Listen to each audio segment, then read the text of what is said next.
South Korea में Indians के खिलाफ हो रहे रेसिज्म के बारे में मैं ये वीडियो देख रहा था, जिसमें मुझे पता चला कि इंडियंस का कलर ब्राउन होने की वजह से इंडियंस को बहुत सारी जगहों पर अलाउ ही नहीं किया जाता। कैसे साउथ कोरिया के बच्चे इंडियंस को मडी समझते हैं। They look like muddy. और कैसे साउथ कोरिया में इंडियंस के खिलाफ रेसिज्म होता है। निकिता ठाकुर का ये वीडियो पिछले 1 महीने से बहुत ज्यादा वायरल हो रहा है और कमेंट सेक्शन में लोग बहुत गुस्सा भी है कि इंडियंस के खिलाफ इतना रेसिज्म क्यों हो रहा है। पर जब इन्हीं लोगों का बच्चा होगा ना, तो बेबी लड़का है या लड़की ये चेक करने के तुरंत बाद ये लोग चेक करेंगे कि बेबी काला है या गोरा। इनमें से कई सारे लोग मल्टीप्लेक्स पर मूवीज देखते वक्त एज ए हीरो किसी भी काले आदमी को देखना कभी पसंद नहीं करेंगे। इनमें से कई सारे लोग ऑफिस में खाना खाने के बाद धूप में वॉक भी नहीं करेंगे। क्यों? क्योंकि टैन हो जाता है। बात जब इन्हीं लोगों की शादी पर आएगी ना, तब यही लोग पेपर में ऐड डालेंगे कि लड़की गोरी होनी चाहिए या लड़का गोरा होना चाहिए। माना यूएसए और साउथ कोरिया जितना रेसिज्म इंडिया में नहीं होता, पर इंडिया में कलर के बेसिस पर कुछ अलग तरीके का इनडायरेक्ट डिस्क्रिमिनेशन होता है, जो कि हमेशा से होता आ रहा है, पर उस पर ज्यादा किसी ने बात ही नहीं की, जिसे इंग्लिश में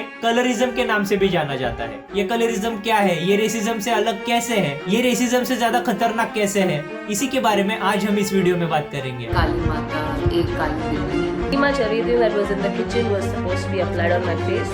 Only if the client says कि we need a dark complexion. Now means dark. It is described in the Mahabharata as Neelamekha Shyama. Video के आखिर में मैंने कुछ ऐसे फैक्ट्स बताए हैं जिसे सुनकर आपको शायद इस सिचुएशन के बारे में थोड़ा अच्छा लगे, तो वीडियो को आखिर तक जरूर देखना। कलरिज्म इस टॉपिक पर इन डेप्थ बात करने से पहले हमें कलरिज्म इस टॉपिक के डेफिनेशन को जान लेना बहुत जरूरी है। डेफिनेशन क्या है? और कलरिज्म और रेसिज्म के बीच का डिफरेंस जान लेना बहुत ज्यादा जरूरी है, क्योंकि बहुत सारे लोग रेसिज्म और कलरिज्म के बीच में कंफ्यूज हो जाते हैं। रेसिज्म हम उसे कहते हैं जब किसी स्पेसिफिक इथनिसिटी वाले लोग किसी और इथनिसिटी के लोगों को खुद से नीचा समझते हैं या फिर खुद को उनसे बेहतर समझते हैं। जैसे अमेरिका में है, अमेरिका में एक मल्टीरेशियल कम्युनिटी बन चुकी है, जहाँ पर black, white, American Indians, native Hawaiians ऐसे अलग अलग रेसेस से लोग आकर बस चुके हैं, और इसी वजह से वहाँ रेसिज्म भी ज्यादा देखने को मिलता है। जैसे कई बार इंडिया में भी नॉर्थ ईस्ट के भाई बहनों को चिंकी चाइनीज नाम से बुलाया जाता है। रेसिज्म में कलर के ऊपर डिस्क्रिमिनेशन तो होता ही है, पर इथनिसिटी के बेसिस पर भी होता है। जैसे एशियंस को उनकी आंखें छोटी होने के कारण रेसिज्म सहना पड़ता है, और इंडियंस और पाकिस्तानियों को ब्राउन स्किन होने के कारण रेसिज्म सहना पड़ता है। इसीलिए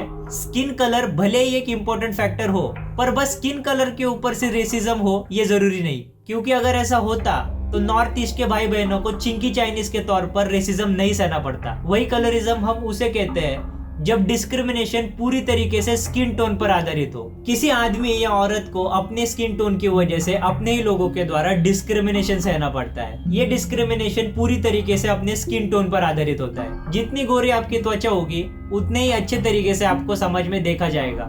इस डिस्क्रिमिनेशन में नॉन व्हाइट कम्युनिटी अपने ही लोगों में लाइटर स्किन टोन वाले लोगों को ज्यादा इंपॉर्टेंस देती है। Black American, Latin American, east और साउथ ईस्ट एशिया, इंडिया और अफ्रीका, यहाँ पर कलरिज्म इतना ज्यादा कॉमन हो चुका है कि इसके बारे में कोई ज्यादा बात ही नहीं करता। ऑथर एक्टिविस्ट एलिस वॉकर, इन्होंने सबसे पहली बार प्रिंट मीडिया में ये वर्ड यूज किया था। उन्होंने in search of mothers garden इस बुक में कलरिज्म इस वर्ड का यूज किया था और उसकी ये डेफिनेशन तैयार की थी। उनके हिसाब से लाइट स्किन को प्रेफरेंस देना ब्लैक कम्युनिटी में सदियों से होता आ रहा है और उन्हें ये चीज काफी इविल लगती है। पर ऐसा क्यों है कि हम लाइटर स्किन टोन या फिर फेयर स्किन को लेकर इतना ऑब्सेस्ड है? क्यों नहीं कर पाते हम अपने नेचुरल स्किन को एक्सेप्ट? इंडिया में फेयर स्किन को लेकर इतना ऑब्सेशन क्यों है? इसके बारे में जब भी डिस्कशन होता है तब मेनली 2 चीजों के बारे में डिस्कस किया जाता है, जिसमें से पर्सनली मुझे सेकेंड थ्योरी ज्यादा एप्लीकेबल लगती है। पहली थ्योरी है the varna system. Aryan invasion नाम की एक थ्योरी है जिसके हिसाब से 4000 साल पहले आर्यंस सेंट्रल एशिया से नॉर्थ इंडिया आए और इंडस वैली सिविलाइजेशन को तबाह कर दिया और द वर्ना सिस्टम को लागू कर दिया, क्योंकि आर्यंस खुद गोरे रंग के थे। वर्ना इस संस्कृत वर्ड के बहुत सारे अलग अलग मीनिंग है, जिसमें से एक है वर्ण मीन्स कलर, और इसी वर्ण सिस्टम के हिसाब से इंडिया में कास्ट को 4 लेवल में डिवाइड किया गया है। इसके हिसाब से ब्राह्मण सबसे गोरे थे, उसके बाद थोड़े कम गोरे क्षत्रिय होंगे, उसके बाद वैश्य और उसके बाद शूद्र। पर कुछ एक्सपर्ट्स के हिसाब से ये बिल्कुल गलत थ्योरी है। द वर्ण सिस्टम और स्किन कलर इन दोनों के बीच में क्लियर कट रिलेशन है, इसका प्रूफ नहीं है। और बहुत सारी हिस्टोरिकल लिटरेचर और स्टडीज के हिसाब से आर्यन इन्वेजन से बहुत ज्यादा पहले ही इंडस वैली सिविलाइजेशन खत्म हो चुकी थी और ओरिजिनल टेक्स्ट में कास्ट और स्किन कलर का कोई ठोस संबंध दिखाई नहीं देता। ओरिजिनल वर्ण सिस्टम के हिसाब से ऑक्यूपेशनल बेसिस पर लोगों को आगे चलकर 3000 अलग अलग जातिस में भी डिवाइड किया गया है। हम 3000 जाति के लोगों को बस उनके स्किन टोन पर लीनियर प्रोग्रेशन में डिवाइड ही नहीं कर सकते। और वर्ण, इस वर्ड का कलर, ये एक ही मीनिंग नहीं है। वर्ण यानी स्वभाव, क्वालिटी, चारित्र, नेचर, आदिवासी, इन चीजों को भी कहा जाता है। तो कलरिज्म इंडिया में पूरी तरीके से द वर्ण सिस्टम की वजह से ही फैला होगा, इसकी पॉसिबिलिटीज बहुत कम है। मैं मानता हूँ कि द वर्ण सिस्टम इंडिया में कलरिज्म के लिए कुछ हद तक रिस्पॉन्सिबल होगा, पर सेकेंड थ्योरी जो मुझे सबसे ज्यादा एप्लीकेबल लगती है वो है कॉलोनियलिज्म ऑफ ब्रिटिशर्स। द वर्ण सिस्टम के अलावा किसी ने अगर एस्पिरेशनल कलर के तौर पर व्हाइट स्किन को प्रमोट किया होगा तो वो है ब्रिटिशर्स का कॉलोनियलिज्म। ब्रिटिशर्स ने ऑलमोस्ट 200 सालों तक इंडिया पर राज किया। दिखने में किसी और इन्वेडर्स की तरह ब्रिटिशर्स नहीं थे, उनका कलर पूरी तरीके से गोरा था। इंडिया में रूल करते वक्त ब्रिटिशर्स ने ब्लैक टाउन्स और व्हाइट टाउन्स बनाए। जहां ब्लैक टाउन्स में नॉर्मली इंडियंस रहते थे, वही व्हाइट टाउन्स में नॉर्मली ब्रिटिशर्स, मर्चेंट्स और ब्रिटिश एंटरप्रेन्योर्स रहते थे। और जब ब्रिटिशर्स के द्वारा इंडियंस को एडमिनिस्ट्रेशनल पावर से इतने सालों तक दूर रखा गया, तब कॉन्शियसली या सबकॉन्शियसली लोगों को यह लगने लगा कि व्हाइट यानी कि पावर, व्हाइट यानी कि प्रिविलेजेस, व्हाइट यानी कि सोशल सुपेरियरिटी। अफ्रीकन्स में भी कॉलोनियल स्लेवरी की वजह से लाइटर स्किन टोन को प्रेफरेंस देना ज्यादा चालू हो गया और उनके दिमाग में भी यह बिट गया कि व्हाइट यानी कि सुपेरियर। जब दुनिया ने कॉलोनियल रूट्स को पीछे छोड़ा और मॉडर्न 21st सेंचुरी में आए, तब भी वेस्टर्न कंट्रीज जिन्होंने हमसे लूटा वो हमें ज्यादा प्रॉस्परस और अमीर दिखने लगे और कहीं ना कहीं हम इन्हीं वेस्टर्न कंट्रीज के इकोनॉमिक स्ट्रक्चर्स को उनके कलर के साथ एसोसिएट करने लगे और हमें एक व्हाइट स्किन होने की साइकोलॉजिकल नीड महसूस होने लगी। और इसी साइकोलॉजिकल नीड की वजह से हिंदुस्तान यूनिलीवर, लॉरियल और निविया जैसी कंपनी हमें गोरा बनाने का झूठा सपना बेचते हैं। इन्हीं बड़ी बड़ी कंपनीज ने अपने पैसों और मार्केटिंग के दम पर बड़े बड़े सेलिब्रिटीज को हायर किया और अपने एड्स में ऐसा दिखाना चालू किया कि गोरा यानी कि सक्सेसफुल। अगर आप गोरे नहीं तो समाज आपको कभी एक्सेप्ट नहीं करेगा और अगर आप गोरे नहीं तो आपको जॉब भी नहीं मिलेगा, ये सब दिखाना चालू कर दिया। और इसी की वजह से फेयरनेस क्रीम की मार्केट इंडिया में 5000 करोड़ की है। और अगर किसी को लगता है कि ये बस इंडियन फीमेल्स को टारगेट करते हैं, तो नहीं, ऐसा नहीं है। ये लोग इंडिया के अलावा अफ्रीकन कंट्रीज को भी टारगेट करते हैं और ये बस फीमेल्स को नहीं, मेल्स को भी टारगेट करते हैं। निविया नाइजीरिया की ये ऐड देखिए और फेयर एंड हैंडसम की ये ऐड देखिए, आपको पता चल जाएगा। ओ पहलवान, लड़कियों वाली फेयरनेस क्रीम लगा रहा है, कल नेल पॉलिश लगाएगा, परसों lipstick. I need a product that I can really trust to restore my skin's natural glow. Nivea Natural Fairness Body Lotion. हालांकि ये कंपनी जो दावा करती है वो कई हद तक बस एक झूठ होता है। ये फेयरनेस क्रीम ज्यादा से ज्यादा आपके स्किन से आपके टैन को हटा सकती है और कुछ नहीं कर सकती। कोई भी एक्टिव चारकोल लाकर आपके स्किन को गोरा नहीं करने वाला। हमारे स्किन के अंदर मेलेनिन नाम का एक पिगमेंट होता है जिसकी वजह से हमें ये स्किन आती है, जो भी हमारी स्किन का कलर है। बात बस इतनी सीधी है कि जो भी अर्थ के इक्वेटर के ज्यादा करीब रहेगा वो ज्यादा काला होगा और जो अर्थ के इक्वेटर से ज्यादा दूर होगा वो गोरा होगा। क्योंकि अगर ऐसा नहीं होगा तो यूवी रेस की वजह से होने वाला कैंसर, जिसे हम मेलानोमा कहते हैं, वो हमारे स्किन को हो जाएगा। इसी वजह से अफ्रीकन काले होते हैं और इसी वजह से साउथ इंडियंस भी काले होते हैं। इक्वेटर के दूर रहने की वजह से यूरोपियंस भी गोरे होते हैं और कश्मीरी भी गोरे होते हैं। हमारा स्किन कलर हमारे लिए एक नेचुरल सनस्क्रीन की तरह काम करता है। आप टेडेड का ये वाला वीडियो देखिए, इसके पीछे की सारी साइंस आपको समझ आ जाएगी।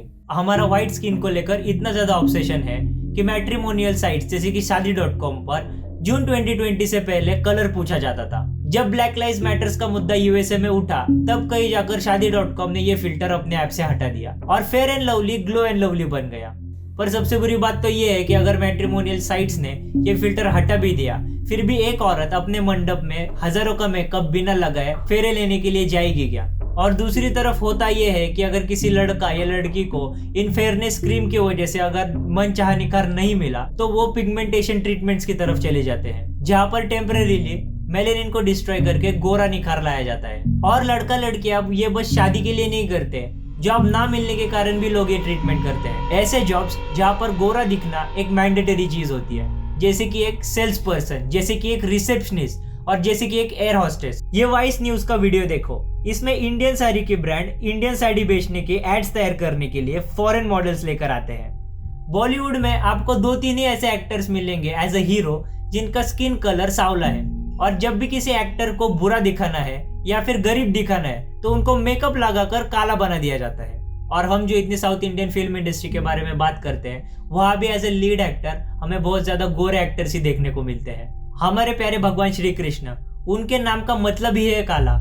महाराष्ट्र में पूजनीय पांडुरंग, उनको प्यार से सावला हरि बुलाया जाता है। तो फिर भी आप इन दोनों के ऊपर बनाए गए सीरियल्स देखोगे तो उनके लीड एक्टर्स पूरी तरीके से गोरे होते हैं। इंडिया में अगर आप गोरे हो तो आपको इज्जत, अटेंशन और अपॉर्चुनिटी और उससे ज्यादा जल्दी मिलेगी। और ये सारी चीजें मुझे रेसिज्म से भी ज्यादा खतरनाक लगती है। कोरियंस जो बाकी लोगों के साथ रेसिज्म करते हैं, उनके देश में एंटी डिस्क्रिमिनेशन लॉ नहीं है, पर इंडिया में एंटी डिस्क्रिमिनेशन लॉ है। पर कोरिया और इंडिया में क्या ही डिफरेंस रह जाएगा अगर हम इस एंटी डिस्क्रिमिनेशन लॉ को कलरिज्म खत्म करने के लिए यूज ही नहीं कर सकते। और बस ये लॉस बनाकर कुछ फायदा नहीं है अगर हम खुद सुधरना नहीं चाहते तो। इस टॉपिक के बारे में रिसर्च करते वक्त मुझे 2021 का रिसर्च पेपर मिला, जिसमें ये एक्सपेरिमेंट किया गया था कि जब रिक्रूटर्स के पास किसी कैंडिडेट का रेज्यूमे उनके फोटोज के साथ दिया जाता है तो क्या वहां पर कलरिज्म होता है, और इसका आंसर था नहीं होता। यह आंसर देखकर मुझे बहुत ज्यादा शॉक लगा। इस एक्सपेरिमेंट से पता चला कि कोई भी कैंडिडेट उसके कलर से, स्किन टोन से पास नहीं हुआ या फिर उसके स्किन टोन की वजह से फेल भी नहीं हुआ। पर यह टेस्ट टेक्निकल स्किल्स के रेज्यूमे के ऊपर कंडक्ट किया गया था, इसीलिए हम इसे सारे इंडस्ट्रीज के साथ कंपेयर नहीं कर सकते। पर इससे ये तो जरूर साबित होता है कि जहां पर दिखावे की जरूरत नहीं है, कम से कम हम वहां तो कलरिज्म नहीं कर रहे हैं। जैसे इंडिया में लोग पिगमेंटेशन ट्रीटमेंट्स के लिए अलग अलग हॉस्पिटल्स में जाते हैं, वैसे ही अलग अलग देशों से इंडिया में लोग आते हैं ऑपरेशंस कराने के लिए। और इसी वजह से इंडिया एक मेडिकल टूरिज्म का बहुत बड़ा प्लेयर बन चुका है, जिस पर मैंने एक डिटेल वीडियो बनाई है, जिसे आप यहाँ पर क्लिक करके देख सकते हैं। मैं आपको उसी वाली वीडियो में मिलूंगा।